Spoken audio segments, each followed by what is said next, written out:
వామ్మో ఏందా సినిమా గమ్మతి గమ్మతి బండ్లు తీర్తి రత్తార్లు మనుషులను మోసుకుపోయే మిషన్లు డిషిమ్ డిషిమ్ ఫైటింగ్లు కూలిన బంగ్లాలు తుపుక్కున కూలే బిజ్జి మీద కాంప్లెక్స్ కింద భూమి అదో చిత్రమైన లోకం అబ్బా మన మనుషులు కాదు మన లెక్క కాదు ఇంగ్లీష్ సినిమాలు ఉంటాయి చూడురి అగో గట్లుంది గదేనుల్లా కల్కి సినిమా గురించి చెప్తున్నా గా షూటింగ్ ఏడ తీసిండ్రో ఎట్లా తీసిండ్రో తెలవాలంటే చలో కల్కి కాశీ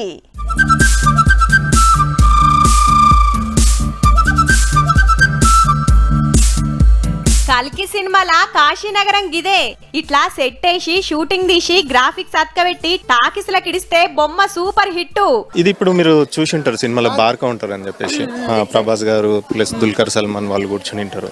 ప్లస్ ఇదేమో చక్రాది మన లాస్ట్ ప్రభాస్ గారు కింద పడితే ఇట్లా పట్టుకుంటాడు అనమాట. పట్టుకున్న తర్వాత బ్యాక్ సైడ్ నుంచి విష్ణు అవతారం కనిపిస్తుంది. టన్నుల కమానం పాతిన్ప సామాన్లు గుజరాత్ రాష్ట్రంకి వెళ్లి తెచ్చి 100 మంది నెలల కమానం ఎల్డింగ్ కొడితే కాశీనగరం తయారైంది.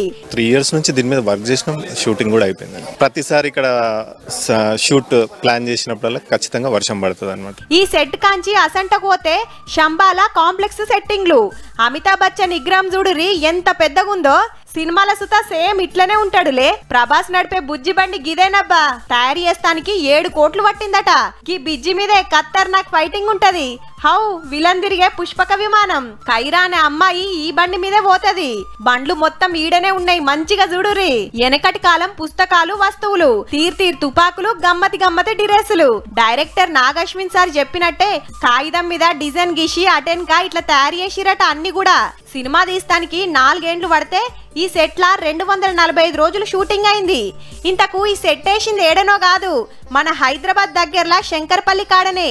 సినిమాకు 600 కోట్లు పెడితే అందులో 100 కోట్లకు దాకా దీనికే కావచ్చట. ఉత్తగా చూస్తే మెకానిక్ షెడ్ లెక్కే అగబడుతుంది గాని వెనకాల గ్రాఫిక్ అంట పెడితే మనం టాకీస్ లో చూసినట్టు ఇంగ్లీష్ సినిమా లెవెల్లో కనబడుతుంది అన్నట్టు.